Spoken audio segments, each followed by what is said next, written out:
രാഷ്ട്രീയ കേരളം ഉറ്റുനോക്കുന്ന മറ്റൊരു തെരഞ്ഞെടുപ്പ് പോരാട്ടത്തിന് കളം ഒരുങ്ങുകയാണ്. 3 മാസങ്ങൾക്ക് ശേഷം കേരളം വീണ്ടും പോളിംഗ് ബൂത്തിലേക്ക് പുറപ്പെടാൻ തയ്യാറെടുക്കുകയാണ്.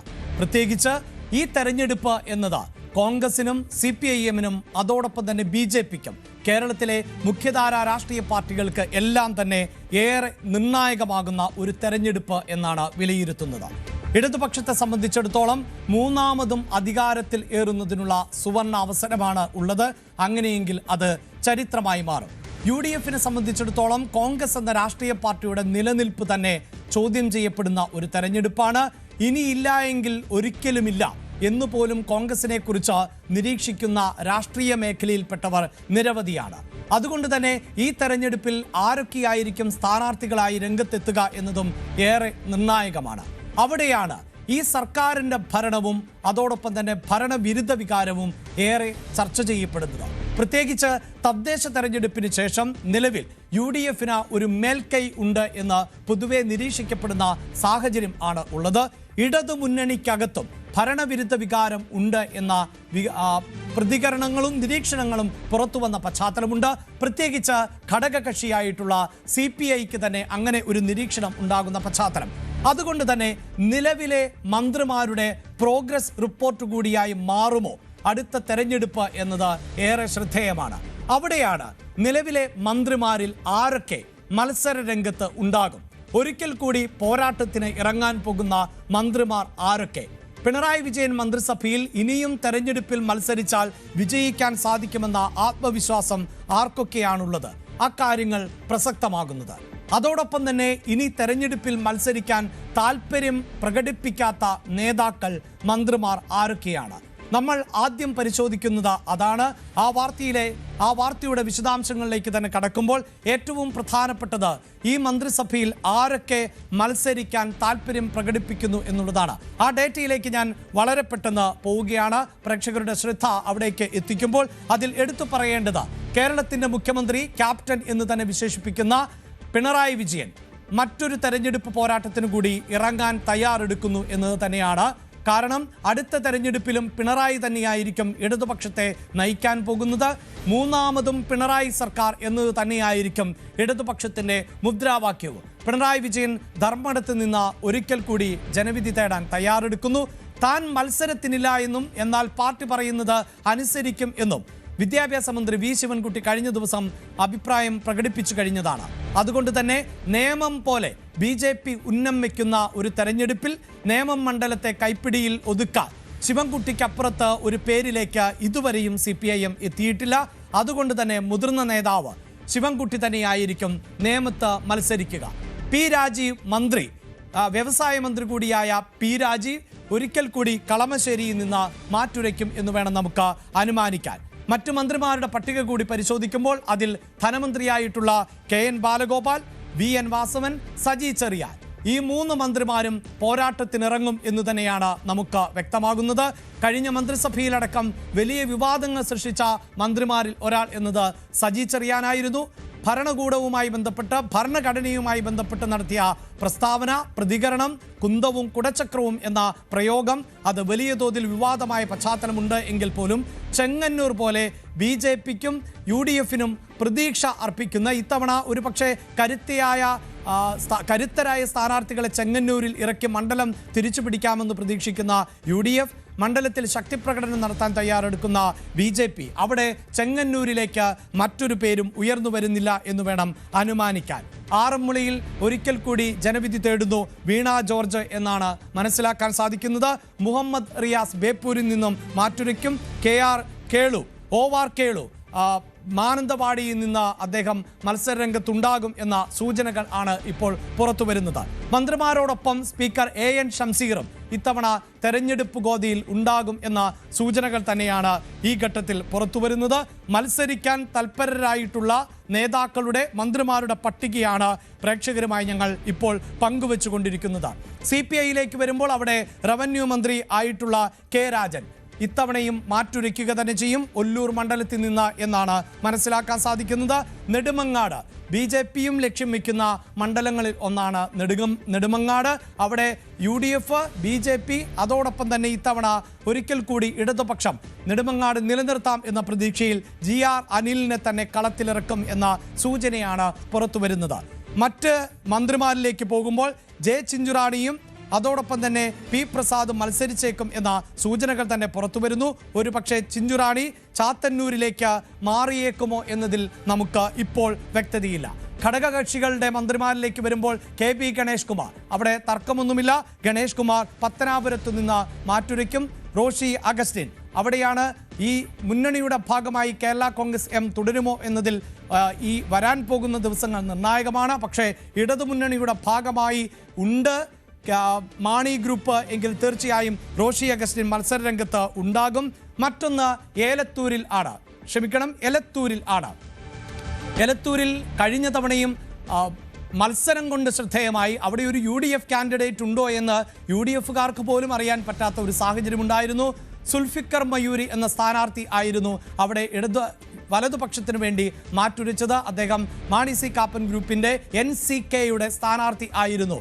മൃഗീയ ഭൂരിപക്ഷത്തിൽ ആണ് എലത്തൂരിൽ നിന്ന് AK ശശീന്ദ്രൻ വിജയിച്ച് കയറിയത്. കോഴിക്കോട് മണ്ഡലത്തിൽ തന്നെ ഏറ്റവും വലിയ ഭൂരിപക്ഷമായിരുന്നു AK ശശീന്ദ്രന് ലഭിച്ചത്. എന്നാൽ ഇത്തവണ AK ശശീന്ദ്രൻ മത്സരിക്കുന്നതിനോട് പാർട്ടിക്കകത്ത് തന്നെ വിയോജിപ്പുണ്ട്. പക്ഷേ ആ വിയോജിപ്പ് ശക്തിപ്പെട്ടാൽ ആ മണ്ഡലം CPIM പിടിക്കുന്ന സാഹചര്യമുണ്ടാകും, തിരിച്ചെടുക്കുന്ന സാഹചര്യമുണ്ടാകും. അതൊഴിവാക്കാൻ AK ശശീന്ദ്രൻ തന്നെ മത്സരരംഗത്തുണ്ടാകും എന്ന സൂചനകൾ ആണ് ഇപ്പോൾ പുറത്തു വരുന്നത്.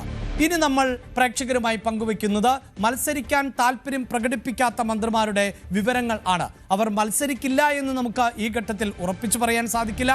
എങ്കിലും അത്തരം സൂചനകൾ വരുമ്പോൾ ആണ് സാധ്യതയില്ലാത്തവരുടെ പട്ടികയിലേക്കാണ് പോകുന്നത്. അതിൽ ഏറ്റവും അവസാനമായി പറയാനുള്ളത് ഈ ആർക്ക് മത്സരിക്കുമെന്നതിൽ V അബ്ദുറഹ്മാൻ, ഞാൻ ആ പേര് വിട്ടുപോയതാണ്. താനൂരിൽ നിന്ന് ആകണമെന്നില്ല, അടുത്ത തവണ തിരൂരോ തവനൂരോ മത്സരിക്കാൻ താല്പര്യമുണ്ട് അബ്ദുറഹ്മാൻ എന്നുള്ളതാണ്. ഇനിയാണ് നമ്മൾ ആര് മത്സരിക്കാൻ താല്പര്യപ്പെടാത്തവർ അവരുടെ പട്ടികയിലേക്കാണ് പോകുന്നത്.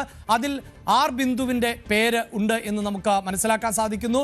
ഉന്നത വിദ്യാഭ്യാസ മന്ത്രിയാണ് R ബിന്ദു. ഒരിക്കൽ കൂടി ഒരു തെരഞ്ഞെടുപ്പിന് നേരിടാൻ താല്പര്യമില്ല എന്നതാണ് വിവരം. കടന്നപ്പള്ളി രാമചന്ദ്രൻ, അവിടെയും കടന്നപ്പള്ളിയും ഇത്തവണ മത്സരരംഗത്തേക്ക് ഉണ്ടാകില്ല എന്ന സൂചനകൾ പുറത്തു വരുന്നുണ്ട്.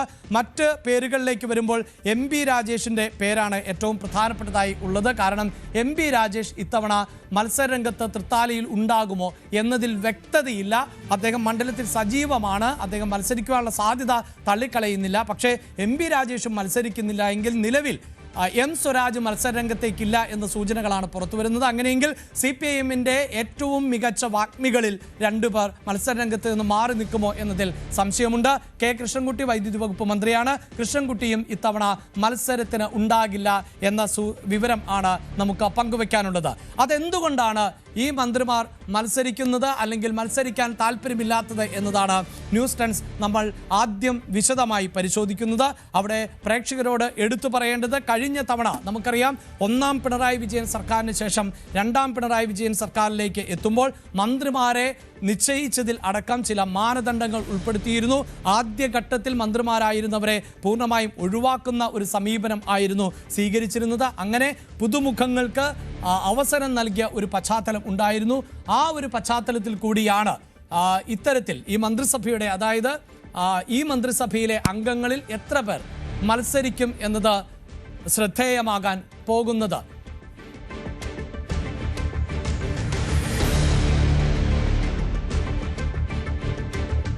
ഈ മന്ത്രിസഭയിൽ ആരൊക്കെ മാറ്റുരയ്ക്കുന്നു, ആരൊക്കെ മത്സരരംഗത്തില്ല എന്നതാണ് നമ്മൾ വിശദമായി പരിശോധിക്കുന്നത്. അവിടെ ഉയർന്നു കേൾക്കുന്ന മത്സരരംഗത്തേക്കില്ല എന്ന് ഉയർന്നു കേൾക്കുന്ന പേരുകളിലൊന്ന് ഉന്നത വിദ്യാഭ്യാസ മന്ത്രി R ബിന്ദുവിൻ്റെ പേരാണ്. ബിന്ദു ഇത്തവണ മത്സരരംഗത്തേക്കില്ല എന്ന സൂചനകൾ പുറത്തു വരുമ്പോൾ ആർക്ക് അവസരം ഒരുക്കുന്നതിന് വേണ്ടിയാണ് ബിന്ദു പിന്മാറാൻ തയ്യാറെടുക്കുന്നത് എന്നതുൾപ്പെടെയുള്ള ചോദ്യങ്ങൾ പ്രേക്ഷകർക്ക് മുന്നിലേക്ക് എത്തുന്ന പശ്ചാത്തലമുണ്ട്. അതാണ് നമ്മൾ വിശദമായി തന്നെ പരിശോധിക്കാൻ പോകുന്നത്. അതോടൊപ്പം തന്നെ ഈ തെരഞ്ഞെടുപ്പിൽ, അതായത് ഇടതുപക്ഷത്തെ സംബന്ധിച്ചിടത്തോളം ഭരണവിരുദ്ധ വികാരം എന്നത് ഉണ്ട് എന്ന് UDF ശക്തമായി ഉന്നയിക്കുന്ന ഒരു പശ്ചാത്തലത്തിൽ മന്ത്രിമാർ പരാജയപ്പെടുന്ന സാഹചര്യമുണ്ടായാൽ അത് ശരിവെക്കുന്ന പശ്ചാത്തലം അല്ലെങ്കിൽ അത് ശരിവെക്കുന്ന ഒരു തെരഞ്ഞെടുപ്പ് ഫലമാണ് ഉണ്ടായത് എന്ന നിഗമനത്തിലേക്ക് ആയിരിക്കും എത്തുക. ഒപ്പം സി പി ഐ സംബന്ധിച്ചിടത്തോളം നേരത്തെ VS സുനിൽകുമാറിനെ പോലെയുള്ള മന്ത്രിമാരെ മാറ്റി നിർത്തിയ സാഹചര്യമുണ്ട്. അതിനുശേഷം ലോക്സഭയിലേക്കടക്കം മത്സരിച്ച പശ്ചാത്തലമുണ്ട്. CPI ഇത്തവണ പുതിയ മുഖങ്ങൾക്ക് ഇടം നൽകുമോ, അധികമായി നിലവിലെ മന്ത്രിമാരെ അടക്കം മത്സരരംഗത്ത് നിർത്തുമോ എന്നത് അടക്കമുള്ള കാര്യങ്ങൾ ആണ് നമുക്ക് വിശദമായി പരിശോധിക്കേണ്ടത്. എന്തായാലും പിണറായി വിജയൻ സർക്കാരിനുമായി ബന്ധപ്പെട്ട് ഏതെങ്കിലും തരത്തിലുള്ള ഒരു ഭരണവിരുദ്ധ വികാരം ഇല്ല എന്നതാണ് CPIM-ന്റെ വിലയിരുത്തൽ എങ്കിൽ CPIക്ക് അത്തരത്തിൽ ഒരു വിലയിരുത്തലല്ല, മറിച്ച് സർക്കാരിൻ്റെ പ്രവർത്തനങ്ങൾ മാറേണ്ടതുണ്ട്. ജനക്ഷേമ പ്രവർത്തനങ്ങൾ കൂടുതലായി ജനങ്ങളിലേക്ക് എത്തിക്കേണ്ടതുണ്ട്. ഇത്തരം ചില നിരീക്ഷണങ്ങൾ ഉണ്ട്. ആ ഒരു പശ്ചാത്തലത്തിലാണ് ആരൊക്കെ മത്സരിക്കും എന്നതും ആര് മത്സരരംഗത്ത് നിന്ന് മാറി നിൽക്കും എന്നതും പ്രധാനപ്പെട്ടതായി മാറുന്നത്. ഈ വാർത്തയുടെ വിശദാംശങ്ങളിലേക്ക് പോകുമ്പോൾ VV അരുൺ ആണ് ചേരുന്നത്. അരുൺ, ഒരു നിർണായക തെരഞ്ഞെടുപ്പ് എന്ന് ഇതിനെ വിശേഷിപ്പിക്കുന്നതിന് ഒട്ടേറെ കാരണങ്ങൾ ഉണ്ട്. അതിൽ ഏറ്റവും നിർണായകമാവുക കോൺഗ്രസിനെ സംബന്ധിച്ചിടത്തോളമാണ്. അവരുടെ ഭാവി നിശ്ചയിക്കുന്നതിൽ ഈ തെരഞ്ഞെടുപ്പിന് ഒരു പങ്കുണ്ട്. മറുഭാഗത്ത് ഇടതുപക്ഷത്തിലേക്ക് വരുമ്പോൾ 2 ടേം പിണറായി വിജയൻ പൂർത്തിയാക്കുകയാണ്. ഏറ്റവും മികച്ച ഭരണമായിരുന്നു പിണറായി വിജയൻ്റേത് എന്ന് ഇടതുപക്ഷം തുടർച്ചയായി അവകാശപ്പെടുന്ന സാഹചര്യം. മൂന്നാമതും ഭരണത്തിലേറാനുള്ള ഒരു സാഹചര്യമുണ്ട് എന്ന CPIM-ൻ്റേതുൾപ്പെടെയുള്ള വിലയിരുത്തൽ.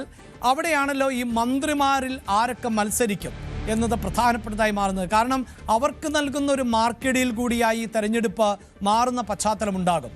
ഇതിലെത്ര പേർ ആണ് തെരഞ്ഞെടുപ്പിൽ മത്സരിക്കാമെന്ന ആത്മവിശ്വാസം പ്രകടിപ്പിക്കുന്നത്? ആ ആത്മവിശ്വാസത്തിന് പിന്നിൽ എന്താണ്?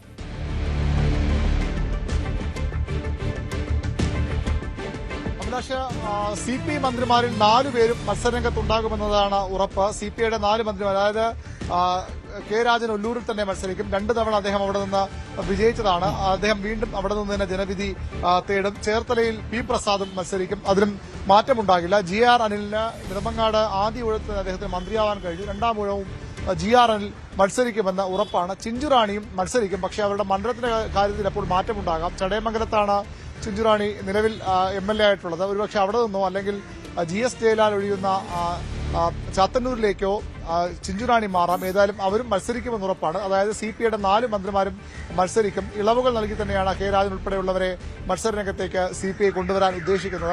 വളരെ പ്രധാനപ്പെട്ട തെരഞ്ഞെടുപ്പാണ്. പരമാവധി വിജയസാധ്യത അണിനിർത്താനാണ് CPM-ന്റെയും CPIയുടെയും ഒക്കെ തീരുമാനം. അതിന്റെ ഭാഗമായാണ് ഈ സിറ്റിംഗ് MLA-മാരിൽ ഭൂരിഭാഗം ആളുകൾക്കും സീറ്റ് നൽകാൻ തീരുമാനിക്കുക. അതിന്റെ ഭാഗമായി മന്ത്രിമാരും സ്വാഭാവികമായി മത്സരിക്കുകയാണ്. ഏറ്റവും പ്രധാനപ്പെട്ട മത്സരം തെക്കൻ കേരളത്തിൽ നോക്കിയാൽ അത് നേമമാണ്. നേമത്ത് V ശിവൻകുട്ടിയാണ് CPM-ന്റെ MLA. അദ്ദേഹം വീണ്ടും മത്സരിക്കുമെന്ന് ഉറപ്പാണ്. കഴിഞ്ഞ ദിവസം അദ്ദേഹത്തിന്റെ പ്രതികരണം ചില ആശയക്കുഴപ്പം ഉണ്ടാക്കിയത്. പക്ഷേ ഒരു മാറ്റവും ഉണ്ടാകില്ല. V ശിവൻകുട്ടി ഇപ്പോഴത്തെ സാഹചര്യത്തിൽ V ശിവൻകുട്ടി നേമത്ത് നിന്ന് മത്സരിക്കുമെന്ന് ഉറപ്പാണ്. ശിവൻകുട്ടി അല്ലാതെ മറ്റാരെയും CPI ആ നിയമമണ്ഡലം നിലനിർത്താൻ BJPയുടെ അക്കൗണ്ട് പൂട്ടിക്കുമെന്ന് മുഖ്യമന്ത്രി പിണറായി വിജയൻ അവിടെ പോയി പ്രസംഗിച്ച് പൂട്ടിച്ച അക്കൗണ്ട് വീണ്ടും പൂട്ടി തന്നെ കിടക്കണമെങ്കിൽ ശിവൻകുട്ടി അല്ലാതെ മറ്റൊരു പേര് CPM-ന് മുന്നിലില്ല. രാജീവ് ചന്ദ്രശേഖരാണ് അവിടെ BJPയുടെ സ്ഥാനാർത്ഥി. അതിശക്തമായ പോരാട്ടത്തിന് അവിടെ കളമൊരുങ്ങുകയാണ്. അവിടെ മാറ്റമുണ്ടാകില്ല. GR അനിലിന്റെ കാര്യം നേരത്തെ പറഞ്ഞു കഴിഞ്ഞു. KN ബാലഗോപാൽ കൊട്ടാരക്കരയിൽ വീണ്ടും മത്സരിക്കും. സംസ്ഥാന ധനമന്ത്രിയാണ്. ബാലഗോപാലിനെ കൊല്ലത്തേക്ക് മാറ്റണമെന്ന അഭിപ്രായമൊക്കെ ഉണ്ട്. പക്ഷേ നമുക്ക് ലഭിക്കുന്ന സൂചന അനുസരിച്ച് ബാലഗോപാൽ കൊട്ടാരക്കര തന്നെ മത്സരിക്കും. അദ്ദേഹം കൊല്ലത്തേക്ക് പോകാൻ ഇടയില്ല. പത്തനാപുരത്ത് ഇന്നലെ അദ്ദേഹം പ്രഖ്യാപിച്ചു കഴിഞ്ഞു, ഞാൻ വീണ്ടും പത്തനാപുരത്ത് മത്സരിക്കും, വൻ ഭൂരിപക്ഷത്തിൽ വിജയിക്കുകയും ചെയ്യുമെന്ന് KV ഗണേഷ് കുമാർ ഇന്നലെ വാർത്താ സമ്മേളനത്തിന് വ്യക്തമാക്കിയിട്ടുണ്ട്. ചിഞ്ചുറാണി ചടയമംഗലത്ത് ചാത്തൂരിലേക്ക് മാറിയേക്കാം. വീണ ജോർജ് ആറന്മുളയിൽ തന്നെ മത്സരിക്കും. മറ്റു പേരുകൾ CPI-ന് മുൻപിലില്ല. 2 തവണ തുടർച്ചയായി ജയിച്ച നേതാവാണ്. ഇതിൽ തുടക്കത്തിൽ പറയാവുന്ന ഒരു കാര്യം, ഈ 2 ടേം എന്നത് CPM ഇത്തവണ എടുത്ത് കളയുമെന്ന് ഉറപ്പാണ്. വളരെ മുമ്പ് തന്നെ മാസങ്ങൾക്ക് മുമ്പ് നൽകിയ വാർത്ത കൂടിയാണത്. 2 ടേം CPM ഉപേക്ഷിക്കാൻ തീരുമാനമെടുത്തു കഴിഞ്ഞു.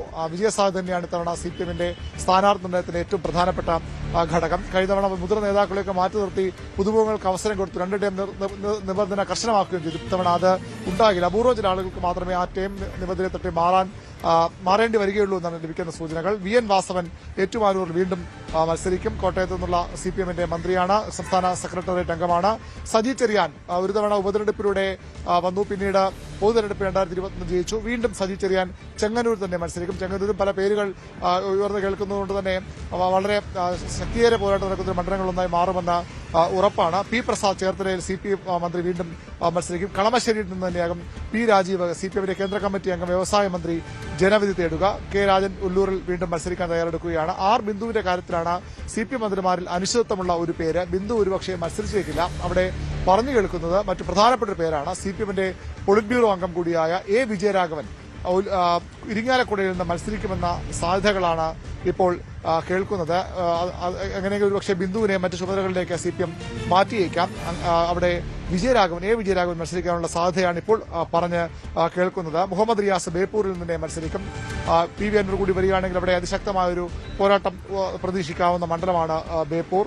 AK ശശീന്ദ്രന്റെ കാര്യത്തിൽ ചർച്ച ചെയ്തതാണ്. എലത്തൂരിൽ അദ്ദേഹം വീണ്ടും മത്സരിക്കും. അദ്ദേഹം മാറണമെന്ന ആവശ്യം പ്രാദേശികമായി ഉയർന്നു വരുന്നുണ്ട്. പക്ഷേ ശശീന്ദ്രൻ മാറിയാൽ ആ സീറ്റ് CPM ഏറ്റെടുക്കാനാണ് സാധ്യത. CPM വലിയ സ്വാധീനമുള്ള ഒരു മേഖലയാണത്. CPM സ്ഥാനാർത്ഥികൾ അനായാസം ജയിച്ചു വരാവുന്ന ഒരു മണ്ഡലം. അവിടെ ശശീന്ദ്രനോടുള്ള വ്യക്തിബന്ധം കൊണ്ട് മാത്രമാണ് ശശീന്ദ്രൻ അതിന്റെ സീറ്റ് തുടർച്ചയായി മത്സരിപ്പിക്കുന്നത്. ശശീന്ദ്രൻ മാറിയാൽ സീറ്റ് CPM എടുക്കും. അങ്ങനൊരു അബദ്ധത്തിലേക്ക് പോകണ്ട എന്ന അഭിപ്രായം NCPയുടെ നേതൃനിരയിലുണ്ട്. പ്രധാനപ്പെട്ട നേതാക്കളുടെ പേരൊക്കെ അവിടെ ഉയർന്നു വന്നെങ്കിലും അവരൊന്നും ഇപ്പോൾ മത്സരിക്കില്ല. പകരം ശശീന്ദ്രൻ തന്നെ അവിടെ മത്സരിക്കുമെന്ന് അവർ സമ്മതിക്കുന്നുമുണ്ട്. അവിടെ അതാണ് AK ശശീന്ദ്രൻ. V. അബ്ദുറഹ്മാൻ CPM-ന്റെ സ്വതന്ത്ര MLA ആണ്. അദ്ദേഹം 2 തവണ ജയിച്ചയാളാണ് താനൂരിൽ നിന്ന്. പക്ഷേ ഇത്തവണ അദ്ദേഹത്തിന് മത്സരിക്കാൻ താല്പര്യമുണ്ട്. മത്സരിക്കുമ്പോൾ മണ്ഡലം മാറിയാൽ കൊള്ളാമെന്ന ആഗ്രഹം അദ്ദേഹം വേണ്ടപ്പെട്ടതിലൂടെ പറഞ്ഞിട്ടുണ്ട്. താനൂരിൽ നിന്ന് തിരൂരിലേക്കോ തവന്നൂരിലേക്കോ മാറണമെന്ന ഒരു ആഗ്രഹമാണ് അബ്ദുറഹ്മാൻ മുന്നോട്ട് വയ്ക്കുന്നത്. അതിൽ വ്യക്തത വന്നിട്ടില്ല. ഒരുപക്ഷെ അദ്ദേഹം വീണ്ടും ഇപ്പോഴത്തെ മണ്ഡലം താനൂർ തന്നെ മത്സരിക്കാനും സാധ്യതയുണ്ട്. ഏതായാലും അദ്ദേഹവും മത്സരരംഗത്ത് ഉണ്ടാകും. OR കേളു മാനന്തവാടിയിൽ നിന്ന് മത്സരിക്കും. CPM-ന്റെ സംസ്ഥാന സമിതി അംഗമാണ്. K. കൃഷ്ണൻകുട്ടി പാലക്കാട് നിന്നുള്ള ജനതാദൾ നേതാവ്, അദ്ദേഹത്തിന് മത്സരിക്കാനില്ല എന്നാണ് നേതൃത്വം അറിയിച്ചിരിക്കുന്നത്. ഇന്ന് അദ്ദേഹത്തിന് പുതിയ പാർട്ടിയുടെ പ്രഖ്യാപനമൊക്കെ വരുന്നുണ്ട്. ഒരുപക്ഷെ അദ്ദേഹം പാർട്ടിയുടെ സംസ്ഥാന അധ്യക്ഷനായി ഈ തെരഞ്ഞെടുപ്പിന് ശേഷം മാറാനാണ് സാധ്യത. MB രാജേഷിന്റെ പേരിലാണ് ചില അഭ്യൂഹങ്ങൾ കഴിഞ്ഞ ദിവസം 1-2 ദിവസങ്ങളായി പ്രചരിക്കുന്നത്. MB രാജ് CPM-ന്റെ സംസ്ഥാന സമിതി അംഗമാണ്. ഏറ്റവും പ്രധാനപ്പെട്ട യുവ നേതാക്കളിൽ ഒരാളാണ്. കഴിഞ്ഞ തെരഞ്ഞെടുപ്പിൽ അദ്ദേഹം സംസ്ഥാന രാഷ്ട്രീയത്തിലേക്ക് വരുന്നത്. അദ്ദേഹം തൃത്താലയിൽ നിന്ന് വലിയ ഭൂരിപക്ഷത്തോട് വിജയിച്ചു വന്നു. പക്ഷേ ഇത്തവണ അദ്ദേഹം അവിടെ മത്സരിക്കാൻ ഉണ്ടാകില്ല എന്ന തരത്തിലുള്ള ചർച്ചകൾ മണ്ഡലത്തിൽ നിറഞ്ഞു നിൽക്കുന്നുണ്ട്. പക്ഷേ MB രാജേഷും അദ്ദേഹവുമായി ബന്ധപ്പെട്ട ആളുകളുമൊക്കെ അത് പൂർണ്ണമായി നിഷേധിക്കുകയാണ്. വളരെ സജീവമായി തൃത്താല മണ്ഡലത്തിൽ MB രാജേഷുണ്ട്. തദ്ദേശ തെരഞ്ഞെടുപ്പിൽ തൃത്താലയിൽ CPM-ന് കുറച്ച് തിരിച്ചടി ഉണ്ടായിരുന്നു. അത് ആ സാഹചര്യങ്ങൾ കൂടി പരിഗണിച്ചുകൊണ്ടാണ് MB രാജേഷ് മാറും എന്ന തരത്തിലുള്ള പ്രചരണം നടക്കുന്നത്. CPM അത്തരത്തിൽ ആലോചന നടത്തുന്നതായും സ്ഥിരീകരിക്കാത്ത റിപ്പോർട്ടുകളുണ്ടെങ്കിൽ അവിടെ ഒരുപക്ഷെ MR മുരളിയെ CPM ജില്ലാ സെക്രട്ടറി അംഗം കൂടിയായ MR മുരളിയെ പരിഗണിച്ചേക്കും. MR മുരളിയെ ഷൊർണൂരിൽ മത്സരിപ്പിക്കാനാണ് CPM നേരത്തെ ആലോചിച്ചത്. ഷൊർണൂർ ചില അപ്രതീക്ഷിത പറയാൻ കഴിയില്ലെങ്കിൽ പോലും PR സലിന്റെ പേര് ഷൊർണൂരിലും ഒറ്റപ്പാലത്തും പറഞ്ഞു കേൾക്കുന്നു. ഒറ്റപ്പാലം MLA പ്രേംകുമാർ ഒരു തവണ മാത്രമാണ് MLA ആയത്. അതുകൊണ്ട് തന്നെ അദ്ദേഹത്തിന് ഇനി സീറ്റ് നൽകേണ്ടതുണ്ട്. അങ്ങനെയെങ്കിൽ പ്രേംകുമാറിനെ ഷൊർണൂരിലേക്ക് മാറ്റിയിട്ട് PR സലിനെ ഒറ്റപ്പാലത്ത് മത്സരിപ്പിക്കാനും CPM ആലോചിക്കുന്നുണ്ട്. അങ്ങനെയെങ്കിൽ MR മുരളി രാജേഷ് മത്സരിക്കുന്നില്ലെങ്കിൽ പകരക്കാരനായി തൃത്താലയിൽ മത്സരിക്കാനാണ് ഇപ്പോൾ സാധ്യതകൾ പറഞ്ഞു കേൾക്കുന്നത്. മുഖ്യമന്ത്രി പിണറായി വിജയൻ ധർമ്മടത്ത് തന്നെ മത്സരിക്കും, മാറ്റമുണ്ടാകില്ല. കടന്നപ്പള്ളി രാമചന്ദ്രൻ ആണ് കോൺഗ്രസ് എസിന്റെ ഏക സീറ്റ്. അദ്ദേഹത്തെ കണ്ണൂരിൽ തവണ സീറ്റ് നൽകുമോ എന്ന കാര്യത്തിൽ വ്യക്തത വന്നിട്ടില്ല. അത് ഒരുപക്ഷെ CPM ഏറ്റെടുക്കാനുള്ള സാധ്യതയും തള്ളിക്കളയാനാകില്ല. AN ഷംസീർ തലശ്ശേരിയിൽ നിന്ന് വീണ്ടും മത്സരിക്കുമെന്ന് തന്നെയാണ് ലഭിക്കുന്ന സൂചനകൾ. പക്ഷേ അവിടെ മുഖ്യമന്ത്രിയുടെ എന്തായാലും മത്സര സാധ്യതകൾ നമ്മൾ പങ്കുവെച്ചുകൊണ്ടിരിക്കുമ്പോൾ അവിടെ അരുൺ തന്നെ സൂചിപ്പിച്ചു കഴിഞ്ഞു. ഈ ടേം വ്യവസ്ഥ എന്നത് നേരത്തെ തന്നെ പാർട്ടി തീരുമാനിക്കും, അതിലൊരു തീരുമാനത്തിലേക്ക് എത്തുകയും ഒക്കെ ചെയ്യുമ്പോൾ ചില മണ്ഡലങ്ങൾ നമ്മൾ സൂചിപ്പിച്ച മണ്ഡലങ്ങളിൽ ഇപ്പോൾ ഉദാഹരണത്തിന് നേമം എന്നത് കഴിഞ്ഞ തദ്ദേശ തെരഞ്ഞെടുപ്പിലടക്കം നേമത്തും വട്ടിയൂർക്കാവിലുമാണ് BJP ഒരു മേൽക്കൈ നേടിയത്. ഒരു പക്ഷേ നേമത്ത് കരുത്തനായ ഒരു സ്ഥാനാർത്ഥിയെ മത്സരിപ്പിക്കുന്നില്ല എങ്കിൽ BJPയും CPIയും തമ്മിലൊരു ധാരണ എന്ന നിലയിലേക്ക് കോൺഗ്രസ് പ്രചാരണം ശക്തിപ്പെടുത്തുന്ന ഒരു സാഹചര്യം ഉണ്ടാകും. അങ്ങനെ ഒരു സാഹചര്യം സൃഷ്ടിച്ചാൽ അത് കേരളത്തിലെ മുഴുവൻ തെരഞ്ഞെടുപ്പിനെയും ബാധിക്കുന്ന ഒരു പ്രതിഫലനമായി മാറുവാനുള്ള സാധ്യത നമുക്ക് തള്ളിക്കളയാനാകില്ല. അങ്ങനെ നിയമത്തിൻ്റെ ഒരു പ്രത്യേകതയുണ്ട്. അതോടൊപ്പം തന്നെ ഇപ്പോൾ ചെങ്ങന്നൂരിലേക്ക് വന്നാൽ ചെങ്ങന്നൂരിൽ നിലവിൽ സജി ചെറിയാൻ വലിയ ഭൂരിപക്ഷത്തോടു കൂടി വിജയിച്ച് നിൽക്കുന്ന ഒരു സാഹചര്യമുണ്ട്. തദ്ദേശ തെരഞ്ഞെടുപ്പിലേക്ക് പോകുമ്പോൾ LDFന്റെ ആ ലീഡ് കുറയുന്ന പശ്ചാത്തലമുണ്ട്. കഴിഞ്ഞ ദിവസം നമ്മൾ തന്നെ നൽകിയതാണ് ഒരുപക്ഷെ അപ്രതീക്ഷിത സ്ഥാനാർത്ഥികൾ മറിയ ഉമ്മനെ പോലെയുള്ളവർ പോലും UDFന്റെ കാൻഡിഡേറ്റ് ആയാൽ അത്ഭുതപ്പെടേണ്ടതില്ല എന്ന് നമ്മൾ ഇന്നലെ ന്യൂസ് ടെൻസിൽ വിവരങ്ങൾ പ്രേക്ഷകരുമായി പങ്കുവച്ചതാണ്. അവിടെ സന്ദീപ് വാചസ്പതിയെ പോലെയുള്ള ആളുകൾ ആണ് BJPയുടെ ലിസ്റ്റിലുള്ളത്. അത്തരം പ്രവർത്തനങ്ങൾ ആരംഭിച്ചും കഴിഞ്ഞിട്ടുണ്ട്. ഒരു കൃത്യമായ വോട്ട് ഷെയർ BJPക്കുള്ള ഒരു മണ്ഡലം കൂടിയാണത്. അപ്പോൾ ഇവിടെയൊക്കെ യഥാർത്ഥത്തിൽ പകരം വയ്ക്കാൻ ഇവരെ പോലെ കരുത്തരായവർ ഇല്ല എന്നതുകൊണ്ടുകൂടിയാണ് ഈ മന്ത്രിമാർക്ക് മത്സരിക്കേണ്ടി വരുന്നത്. അതാണോ പശ്ചാത്തലം? തീർച്ചയായും പ്രധാനപ്പെട്ട കാരണം തന്നെയാണ്. നേമത്തെ വി ശിവൻകുട്ടി അല്ലാതെ മറ്റൊരാൾ വന്നാൽ അവിടെ അഭിലാഷ് സൂചിപ്പിച്ചപ്പോഴുള്ള ആരോപണങ്ങൾ ശക്തമാകും. അതേ പ്രതിസന്ധി കോൺഗ്രസിലുമുണ്ട്. കെ മുരളീധരൻ മത്സരിച്ചപ്പോഴാണ് അവിടെ BJPയുടെ അക്കൗണ്ട് പൂട്ടിയത്. വി ശിവൻകുട്ടി ജയിച്ചുവതിനപ്പുറത്തേക്ക് കെ മുരളീധരന്റെ സ്ഥാനാർത്ഥി വളരെ നിർണായകമായിരുന്നു. ശക്തനായ ഒരു കോൺഗ്രസ് സ്ഥാനാർത്ഥി വന്നപ്പോഴാണ് അവിടെ CPMന് BJP പരാജയപ്പെട്ടു പോയത്. അതാണ് പ്രധാനപ്പെട്ട കാര്യം. 2016 അവിടെ വി സുരേന്ദ്രൻപിള്ളയാണ് UDFന്റെ ഘടകകക്ഷിക്ക് നൽകിയ സീറ്റായിരുന്നു അത് മത്സരിച്ചത്. അവിടെ വലിയ പരാജയം കോൺഗ്രസിനും CPMനും ഉണ്ടായി. O രാജഗോപാൽ വിജയിച്ചു വന്നു. അവിടെ BJPക്ക് അക്കൗണ്ട് തുറക്കാൻ വഴിയൊരുക്കിയത് കോൺഗ്രസ് എന്ന പഴി ഇപ്പോഴും അവർക്ക് ഉണ്ട്. കഴിഞ്ഞ തവണ അതിന് പ്രായശ്ചിത്തം എന്ന നിലയിൽ കൂടിയാണ് മുരളീധരന്റെ സ്ഥാനാർത്ഥം. മുരളീധരൻ പരാജയപ്പെട്ടുവെങ്കിലും വി ശിവൻകുട്ടിക്ക് അവിടെ ജയിക്കാനായി. അദ്ദേഹം മന്ത്രിയുമായി. ശിവൻകുട്ടി ഇപ്പോഴും മണ്ഡലത്തിൽ നിറഞ്ഞു നിൽക്കുകയാണ്. അദ്ദേഹം സജീവമായി തന്നെ മണ്ഡലത്തിലുണ്ട്. അദ്ദേഹം മത്സരിക്കാൻ തയ്യാറെടുക്കുകയുമാണ്. പക്ഷേ ശിവൻകുട്ടിയെ മാറ്റി മറ്റൊരു പേര് CPM പരിഗണിക്കാനില്ല എന്നാണ് ഏറ്റവും പ്രധാനപ്പെട്ട കാര്യം. പരിഗണിച്ചാൽ പോലും അതൊരു ശക്തി കുറഞ്ഞ ഒരു സ്ഥാനാർത്ഥിയാണെങ്കിൽ അവിടെ BJP ജയിക്കുകകൂടി ചെയ്യുകയാണെങ്കിൽ BJP ജയിക്കുന്നതിന് മുമ്പ് തന്നെ സ്വാഭാവികമായും അവിടെ വലിയ പ്രചരണം UDFന്റെ ഭാഗത്തുനിന്നുണ്ടാകും. നിയമം വിട്ടുകൊടുക്കാൻ അഡ്ജസ്റ്റ്മെന്റ് ഭാഗമായി ദുർബലനായ സ്ഥാനാർത്ഥി നിർത്തുന്ന പ്രചരണം സ്വാഭാവികമായി ഉയർന്നു വരും. CPM അത് ആഗ്രഹിക്കുന്നത്. അതുകൊണ്ട് തന്നെയാണ് വി ശിവൻകുട്ടി എന്ന പേര് അവിടെ സജീവമായി പരിഗണിക്കുന്നത്. ശിവൻകുട്ടി അല്ലാതെ മറ്റൊരു പേര് ഈ ഘട്ടത്തിൽ CPMന് മുന്നില്ല. ശിവൻകുട്ടി തന്നെ മത്സരിക്കാനാണ് എല്ലാ സാധ്യതകളും. ചെങ്ങന്നൂരും അതുപോലെ തന്നെയാണ്. സജി ചെറിയാൻ പിടിച്ചെടുത്ത ഉപതെരഞ്ഞെടുപ്പിൽ സജി നിലനിർത്തിയ സീറ്റാണത്. പിന്നീട് അദ്ദേഹം കഴിഞ്ഞ തവണ വീണ്ടും വിജയിക്കുകയും ചെയ്തു. സജി ചെറിയാൻ ജനകീയനായ ഒരു MLA നിലയിൽ അവിടെ കാര്യങ്ങൾ നിറഞ്ഞിരിക്കുന്ന ആളുമാണ്. സജി ചെറിയാൻ പലപ്പോഴും മത്സരിക്കാൻ തയ്യാറല്ലാത്ത സൂചനകളൊക്കെ പല ഘട്ടങ്ങളിൽ നൽകിയെങ്കിലും അദ്ദേഹം തന്നെ അവിടെ വീണ്ടും മത്സരിക്കേണ്ടി വരും. അത്തരം സീറ്റുകളിലൊന്നും CPM ഒരു വിട്ടുവീഴ്ചയും ചെയ്യില്ല. വിജയസാധ്യത മാത്രമാകും ഇത്തവണ CPMന്റെ സ്ഥാനാർത്ഥിത്വത്തിനുള്ള ഏറ്റവും അടിസ്ഥാനപരമായ നിർദ്ദേശം പാർട്ടി നൽകിയത്. അങ്ങനെയാണ് കൃത്യമായി തന്നെ വിജയസാധ്യത ഉള്ളത് നിർത്തണം. ഒരു കാരണവശാലും നിലവിലെ സീറ്റുകൾ വിട്ടുകൊടുക്കാൻ കഴിയില്ല. അതിശക്തമായ ഭരണവിരുദ്ധ വികാരമുണ്ടെന്ന് പ്രതിപക്ഷമൊക്കെ ആരോപിക്കുന്നുണ്ട്. സ്വാഭാവികമായും ആ സാഹചര്യത്തിൽ പ്രധാനപ്പെട്ട ചില നേതാക്കൾ നിർത്തിയാൽ മാത്രം ജയിക്കാവുന്ന മണ്ഡലങ്ങളുടെ ഒരു ഉദാഹരണത്തിന് TP രാമകൃഷ്ണൻ. അദ്ദേഹം ഇത്തവണ മത്സരിക്കാനുള്ള സാധ്യത കുറവെന്നാണ് ആദ്യഘട്ടങ്ങളിൽ പറഞ്ഞു കേട്ടിരുന്നത്. പക്ഷേ അവിടെ ഒരുപക്ഷെ മുല്ലപ്പള്ളി രാമചന്ദ്രൻ അടക്കമുള്ളവർ മത്സരിക്കാൻ എത്തിയേക്കാം. അങ്ങനെയെങ്കിൽ TP രാമകൃഷ്ണൻ ഇടതുമുന്നണി കൺവീനർ പോലും വീണ്ടും മത്സരിക്കുന്ന സാഹചര്യമുണ്ടാകും. അങ്ങനെ ഒരു നേതാവ് മത്സരിച്ചാൽ മാത്രം ജയിക്കാൻ കഴിയുള്ള പൂർണ്ണമായും ജയസാധ്യതയുള്ള മണ്ഡലങ്ങളുണ്ടെങ്കിൽ അവിടെ മറ്റെല്ലാ പരിഗണനയും മാറ്റിവെച്ചുകൊണ്ട് അവിടെ ജയസാധ്യത എന്ന ഒറ്റ കാരണം പറഞ്ഞുകൊണ്ട് അവിടെ സ്ഥാനാർത്ഥി പ്രഖ്യാപിക്കാനും പ്രചരണരംഗത്തേക്ക് ഇറങ്ങാനുമാണ് CPMന്റെ തീരുമാനം. അതുകൊണ്ടാണ് ഈ പ്രധാനപ്പെട്ട മണ്ഡലങ്ങളിലൊക്കെ ഈ സിറ്റിംഗ് MLAമാരെ അത് മന്ത്രിമാർ ഉൾപ്പെടെയുള്ളവരെ ഇറക്കാൻ CPM തീരുമാനമെടുക്കുന്നത്. യെസ്, തീർച്ചയായും ഇതാണ് CPIന്റെ സാഹചര്യം. അതോടൊപ്പം അരുൺ, ഈ CPI മന്ത്രിമാർ, ഈ 4 മന്ത്രിമാരും മത്സരിക്കുമെന്ന് അരുൺ പറഞ്ഞു കഴിഞ്ഞൊരു പശ്ചാത്തലമുണ്ട്. CPIയും ചില സ്ട്രോങ് നിലപാടുകൾ പലപ്പോഴും സ്വീകരിക്കാറുണ്ട് എന്നത് അറിയാമല്ലോ. ഇപ്പോൾ VS സുനിൽകുമാറിനെ പോലെയുള്ള ഒരു നേതാവ് വലിയ ഇമേജുള്ള നേതാവാണ്. ജനങ്ങൾക്കേറെ പ്രിയപ്പെട്ട നേതാവായിരുന്നു. സാധാരണക്കാരിലേക്കൊക്കെ ഇറങ്ങിച്ചെല്ലുന്ന നേതാവായിരുന്നു. പക്ഷേ സുനിൽകുമാറിനെ പോലും മാറ്റി നിർത്തി പുതിയ അവസരങ്ങൾ നൽകേണ്ടതുണ്ട് എന്ന തീരുമാനങ്ങളിലേക്കൊക്കെ പോയ പാർട്ടിയാണത്. ഇത്തവണ CPIയെ സംബന്ധിച്ചിടത്തോളം ഈ സിറ്റിംഗ് മന്ത്രിമാർ അല്ലെങ്കിൽ സിറ്റിംഗ് MLAമാരിൽ മന്ത്രിമാരായിട്ടുള്ളവർ അവരെ മത്സരിപ്പിക്കുക എന്ന് പറയുമ്പോൾ അവിടെയും ഇത് തന്നെയാണ് സാഹചര്യം എന്നാണോ മനസ്സിലാക്കേണ്ടത്? പ്രത്യേകിച്ച് മുന്നണിക്കകത്ത് തന്നെ അസ്വാരസ്യങ്ങളുള്ളത് CPIയും തമ്മിലാണ്. ഇടത് നയങ്ങളിൽ തന്നെ CPIനോട് പല വിഷയങ്ങളിലും ഇടഞ്ഞു നിൽക്കുന്ന സമീപനം CPIക്കുണ്ട് താനും. അപ്പോൾ മണ്ഡലത്തിൽ കൃത്യമായി വോട്ടുകൾ എത്തിക്കുക, CPIയുടെ അക്കൗണ്ടിൽ കൃത്യമായി ഇടതുപക്ഷ വോട്ടുകൾ എത്തുക, അവിടെ CPIന്റെ വോട്ടുകൾ നഷ്ടപ്പെട്ടാൽ അത് വലിയ തോതിൽ ചർച്ച ചെയ്യപ്പെടുന്ന പശ്ചാത്തലമൊക്കെ തെരഞ്ഞെടുപ്പിന് ശേഷം നമുക്ക് കാണാൻ സാധിക്കും. അത് ഇപ്പോൾ ചർച്ച ചെയ്യുന്നത് ശരിയല്ല എന്ന് പറയുമ്പോൾ പോലും അരുൺ, അത്തരം സാധ്യതകളുണ്ടല്ലോ. ഇപ്പോൾ ഈ CPIയുടെ വിമർശനം അല്ലെങ്കിൽ CPI വിമർശിക്കുന്ന CPIൽ നിന്ന് തന്നെ അത്തരം വിമർശനങ്ങൾ ഇതിനോടകം തന്നെ ഉയർന്നു വന്ന സാഹചര്യം കൂടി ഉണ്ടല്ലോ. CPI നേട്ടമുണ്ടാകുമ്പോൾ അതെല്ലാം CPIയുടെ അക്കൗണ്ടിൽ, കോട്ടമുണ്ടാകുമ്പോൾ അതെല്ലാം CPM-ന്റെ പേരിൽ, അങ്ങനെയുള്ള ആക്ഷേപങ്ങൾ കൂടി നിലനിൽക്കുന്നൊരു പശ്ചാത്തലമാണുള്ളത്.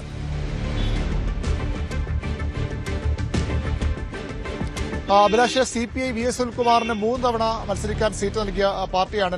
രണ്ട് ടേമാണ് CPIയുടെ സാധാരണഗതി 2 ടേം ആണ് അവർ ഒരു നേതാവിന് നൽകുന്നത്. പക്ഷേ അവിടെ ഒരു ഇളവ് നൽകി സുനിൽകുമാറിന് 3ാം തവണയും CPM മത്സരിപ്പിക്കുകയായിരുന്നു. അങ്ങനെ അദ്ദേഹം 2016 മന്ത്രിയാകുന്നത്. അതേ ഒരു ഇളവാണ് ഇപ്പോൾ ഒല്ലൂരിൽ കെ രാജന് 2 തവണ അവിടെ നിന്ന് ജയിച്ചു. ഒല്ലൂരിൽ ചരിത്രം നോക്കിയാൽ ഒരു തവണയിൽ കൂടുതൽ അവിടെ ജയിച്ച നേതാക്കളില്ല. പക്ഷേ അവിടെ 2 തവണ കെ രാജൻ ജയിച്ചു. ഇപ്പോഴും അദ്ദേഹം അവിടെ വളരെ ജനകീയനായ നേതാവാണ്. ഇടതുമുന്നണിയുടെ പരമ്പരാഗത വോട്ടുകൾക്കപ്പുറം സമാഹരിക്കാൻ കഴിവുള്ള ആളെന്ന രീതിയിലാണ് CPI രാജനെ വിലയിരുത്തുന്നത്. അതുകൊണ്ട് തന്നെയാണ് രാജന് ഒല്ലൂരിൽ വീണ്ടും ഒരു സീറ്റ് നൽകാൻ CPI ആലോചിക്കുന്നത്. അദ്ദേഹം അവിടെ സ്ഥാനാർത്ഥിയാകുമെന്ന് ഉറപ്പാണ്.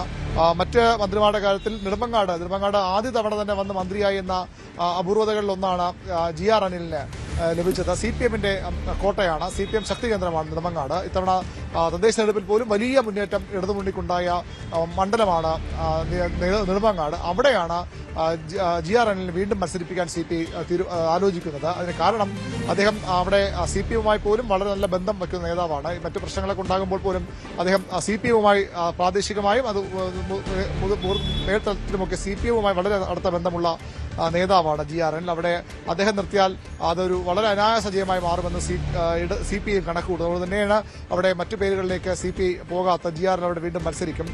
ചിഞ്ചുറാണി ചടയമംഗലത്ത് കഴിഞ്ഞ തവണ ജയിച്ചു വന്നു, മന്ത്രിയായി. പക്ഷേ അവരുടെ പ്രവർത്തനത്തിനും കാര്യമായ ഒരു മതിപ്പ് CPI നേതൃത്വത്തിനില്ല. പക്ഷേ അവരെ മാറ്റാനുള്ള സാഹചര്യമുണ്ടോ എന്ന കാര്യത്തിൽ സംശയമുണ്ട്. CPIയുടെയും CPM-ന്റെയും ഒക്കെ ശക്തി കേന്ദ്രമാണ് ചടയമംഗലം.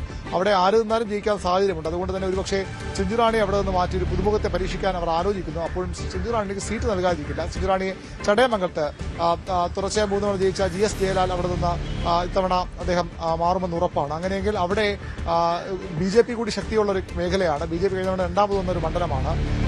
ലോക്സഭാ തെരഞ്ഞെടുപ്പിൽ നല്ല പ്രകടനം BJP കാഴ്ചവെക്കാനായ ഒരു നിയമസഭാ മണ്ഡലം. അവിടെ ജയലാലിന് പകരം ചിഞ്ചുറാണിയെ മത്സരിപ്പിക്കാനുള്ള സാധ്യതകൾ CPI തേടുന്നുണ്ട്. അവിടെ ജയിച്ചു വരിക അത്ര എളുപ്പമെന്ന് CPI ഇപ്പോൾ കരുതുന്നില്ല. അതുകൊണ്ട് വലിയ സമ്പന്നയായ ഒരു നേതാവിനെ ഇറക്കിയ ഒരു മന്ത്രി നിലയിൽ കൂടി അവിടെ ഇറങ്ങിയാൽ ഒരുപക്ഷെ ഗുണം ചെയ്യുമെന്ന് CPI ആലോചിക്കുന്നുണ്ട്. പക്ഷേ ഒരു അന്തിമ തീരുമാനം ആയിട്ടില്ല. ജയലാലിന് പകരം ഒരു പുതുമുഖത്തെ കണ്ടെത്തുകയോ അല്ലെങ്കിൽ പുതുമുഖത്തെ ചടയമംഗലത്തേക്ക് മാറ്റിയിട്ട് ചിഞ്ചുറാണിയെ മത്സരിപ്പിക്കാനാകുമോ എന്ന കാര്യമാണ് CPI പരിശോധിക്കുന്നത്. ചേർത്തലയിൽ P പ്രസാദ് തന്നെ വീണ്ടും മത്സരിക്കും. അദ്ദേഹം ജനകീയനായ ഒരു നേതാവാണ് നമ്മൾ പൊതുവിൽ ആ പ്രദേശത്ത് അറിയപ്പെടുന്നത്. സജീവമായി തന്നെ മണ്ഡലത്തിലുള്ള ഒരു MLA കൂടിയാണ് പ്രസാദിന്റെ ജനകീയത ജനപ്രിയത മുതലെടുത്തുകൊണ്ട് എല്ലാ ഒരുപക്ഷെ ഭരണവിരുദ്ധ വികാരം ഉണ്ടായാൽ പോലും മറികടക്കാൻ കഴിയുമെന്ന പ്രതീക്ഷയാണ് CPIക്കുള്ളത്. നമുക്ക് ഏറ്റവും പ്രധാനപ്പെട്ട കാര്യം ചോദിച്ചതുപോലെ CPI-യുമായി പിണങ്ങി നിൽക്കുകയാണ് CPI എന്ന് പറയുമ്പോൾ അത്തരത്തിൽ താഴെ തട്ടിലേക്ക് അത്തരമൊരു വൈരുദ്ധ്യം കൊണ്ടുപോകാനോ അല്ലെങ്കിൽ അത്തരം തർക്കങ്ങൾ കൊണ്ടുപോകാനോ CPI-യും ആഗ്രഹിക്കുന്നില്ല. കാരണം നിയമസഭാ തെരഞ്ഞെടുപ്പ് 2 പാർട്ടികൾക്കും നിലനിൽപ്പിനായുള്ള പോരാട്ടമാണ്. മറ്റൊരു സംസ്ഥാനത്തും ഭരണമില്ലാത്ത അവസ്ഥ, കേരളം കൂടി കൈവിട്ടാൽ ഒരിടവുമില്ലാത്ത ഒരു സാഹചര്യത്തിലേക്ക് എത്തും. അത് CPI ആഗ്രഹിക്കുന്നത്. അതുകൊണ്ട് തന്നെ മറ്റ് ഭിന്നതകളൊക്കെ മാറ്റിവെച്ച് തെരഞ്ഞെടുപ്പ് വിജയമെന്ന ഒറ്റ ലക്ഷ്യത്തിലേക്കാണ് മുന്നോട്ട് ഇറങ്ങുക. മറ്റന്നാൾ ഇടതുമുന്നണി യോഗം ചേരുന്നുണ്ട്. തദ്ദേശ തെരഞ്ഞെടുപ്പിന്റെ അവലോകനമാണ് പ്രധാന അജണ്ട. അതിനുശേഷം ഇത് നിയമസഭാ തെരഞ്ഞെടുപ്പ് ചർച്ചകളിലേക്ക് കടക്കും. പരസ്പരം പഴിചാരാതെ കുറ്റപ്പെടുത്താതെ പാർട്ടി കമ്മിറ്റികൾ ഉയർന്ന ചർച്ചകളൊക്കെ അവിടെ തന്നെ അവസാനിക്കണം. അതിനപ്പുറത്തേക്ക് പാർട്ടികൾ തമ്മിൽ ഒരു തർക്കമോ വൈരുദ്ധ്യമോ പാടില്ല എന്ന കർശന നിർദ്ദേശം നേതൃത്വത്തിൽ ഉയർന്നിട്ടുണ്ട്. അതുകൊണ്ട് തന്നെ അതൊന്നും തെരഞ്ഞെടുപ്പിനെ ബാധിക്കില്ല എന്നൊരു പ്രതീക്ഷയാണ് ഇരു പാർട്ടികളുടെയും നേതാക്കൾക്കുള്ളത്. തീർച്ചയായും നമ്മൾ ഈ വാർത്ത റിപ്പോർട്ട് ചെയ്യുമ്പോൾ സ്വാഭാവികമായും ഉണ്ടാകുന്ന സംശയങ്ങളിലൊന്ന് എന്തുകൊണ്ട് നമ്മൾ ഈ MP രാജേഷിന്റെ പേര് കൂടി ഇതിൽ സൂചിപ്പിച്ചു, അതായത് മത്സരരംഗത്തേക്കുണ്ടോ എന്നതിൽ വ്യക്തതയില്ല എന്ന് പറയുമ്പോൾ ഇപ്പോൾ അരുൺ തന്നെ സൂചിപ്പിച്ചു കഴിഞ്ഞു. TP രാമകൃഷ്ണനെ പോലെയുള്ളവർ അല്ലെങ്കിൽ ME ഗോവിന്ദനെ പോലെയുള്ളവർ, നേരത്തെ തന്നെ M സ്വരാജിന്റെ പേര് നമ്മൾ ഇത്തരത്തിൽ ഒരുപക്ഷെ തെരഞ്ഞെടുപ്പിൽ നിന്ന് മാറി നിന്നേക്കുമെന്ന സൂചനകൾ. തെരഞ്ഞെടുപ്പാണ്, അവിടെ തെരഞ്ഞെടുപ്പ് ചുമതലകൾ വഹിക്കേണ്ട ആളുകളുണ്ട്. CPM-നെ സംബന്ധിച്ചിടത്തോളം ഒരു കേഡർ പാർട്ടി സംവിധാനത്തിൽ പോകുമ്പോൾ ഈ സംഘടനയെ ചലിപ്പിച്ചുകൊണ്ടാണ് അവർ എപ്പോഴും തെരഞ്ഞെടുപ്പിൽ കൃത്യമായി മേൽക്കൈ നേടുന്നത് എന്നതുകൂടി എടുത്തു പറയേണ്ടതാണ്. പക്ഷേ MP രാജേഷിനെ പോലെ ഉള്ള ആളുകളുടെ സംശയം പുറത്തു പറയുമ്പോൾ തന്നെ MP രാജേഷ് ആ മണ്ഡലത്തിൽ വീണ്ടും സജീവമാകുന്ന സാഹചര്യമുണ്ട്. സരസ് മേള പോലെയുള്ള മുഴുവൻ ആളുകൾക്കും കൂടുതൽ താല്പര്യം വരുന്ന പരിപാടികൾ അവിടെ സംഘടിപ്പിക്കുന്ന പശ്ചാത്തലമുണ്ട്. അതുകൊണ്ട് തന്നെ MP രാജേഷിൻ്റെ വിഷയത്തിൽ കുറച്ചുകൂടി, അതായത് അങ്ങനെയൊരു സാധ്യതയുണ്ടോ അല്ലെങ്കിൽ അത് പൂർണ്ണമായും തള്ളിക്കളയാൻ പറ്റാത്തൊരു പശ്ചാത്തലം അതെന്തുകൊണ്ടാണ് അരുൺ?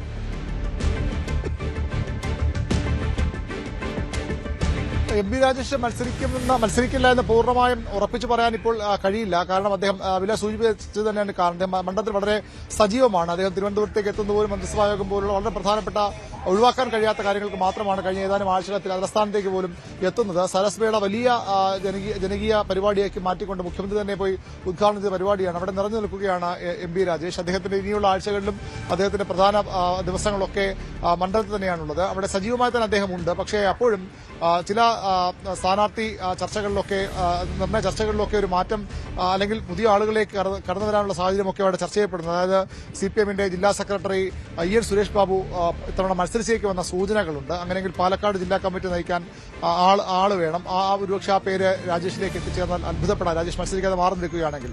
അങ്ങനെ ആലത്തൂരിൽ സുരേഷ് ബാബു മത്സരിക്കുകയും എം.ആർ. മുരളിക്ക് കഴിഞ്ഞ കുറെ നാളുകളായി സീറ്റ് നൽകാൻ സിപിഎം ആലോചിക്കുന്നതാണ്. പക്ഷേ അദ്ദേഹത്തിന് അനുയോജ്യമായ സീറ്റ് കിട്ടുന്നത് ഷൊർണൂരാണ് അദ്ദേഹത്തിന് താല്പര്യം. അവിടെ ഞാൻ നേരത്തെ സൂചിപ്പിച്ച പോലെ പ്രേംകുമാർ, പി.ആർ. സനി രണ്ടുപേരിൽ ഒരാൾ അവിടെ മത്സരിക്കാൻ എത്തുമ്പോൾ സ്വാഭാവികമായും മുരളിക്ക് വേറൊരു സീറ്റ് ആലോചിക്കേണ്ടി വരും. അത് ഒരുപക്ഷെ തൃത്താലയായ അത്ഭുതപ്പെടാനില്ല. അതിന് ആ ഒരു ചർച്ചകൾക്ക് ശക്തി പകരുന്നത് തദ്ദേശ തെരഞ്ഞെടുപ്പിൽ എം.ആർ. മുരളിക്ക് ചുമതലയുണ്ടായിരുന്നത് തൃത്താലയാണ്. അദ്ദേഹം അവിടെ കേന്ദ്രീകരിച്ച് കഴിഞ്ഞ കുറേ നാളുകൾ പ്രവർത്തിക്കുകയാണ്.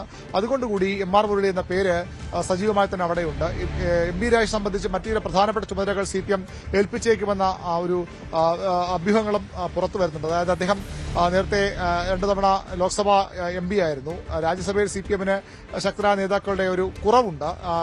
സ്വാഭാവികമായും ജോൺ ബ്രിട്ടാസാണ് ഇപ്പോൾ സിപിഎമ്മിനെ രാജ്യസഭയിൽ നയിക്കുന്നത്. അടുത്ത വർഷം അദ്ദേഹത്തിന്റെ കാലാവധി കഴിയും. അപ്പോൾ ഒരു പ്രധാനപ്പെട്ട ആളെ അവിടേക്ക് അയക്കണം, പാർലമെന്റ് രംഗത്ത് പരിചയമുള്ള ആളെ അയക്കണമെന്ന ചർച്ചകളൊക്കെ സിപിഎമ്മിനുണ്ട്. ഒരുപക്ഷെ അങ്ങനെയെങ്കിൽ എം ബി രാജേഷ് എന്ന പേര് അവിടേക്കും പരിഗണിക്കപ്പെടാൻ ഇവിടെയുണ്ട്. അങ്ങനെയെങ്കിൽ ഒരുപക്ഷെ അദ്ദേഹം ദേശീയ രാഷ്ട്രീയത്തിലേക്ക് പോകുന്നതിന്റെ ഭാഗമായി അദ്ദേഹത്തെ ഇത്തവണ അവിടെ നിന്ന് മാറ്റി നിർത്താൻ സിപിഎം ആലോചിച്ചേക്കാം. ഇതൊക്കെ ഒരു പ്രാഥമിക ചർച്ചകൾ മാത്രം, ആലോചനകളാണ് സിപിഎം നടക്കുന്നതാണ് നേതാക്കളുമായി ബന്ധപ്പെടുമ്പോൾ ലഭിക്കുന്നത്.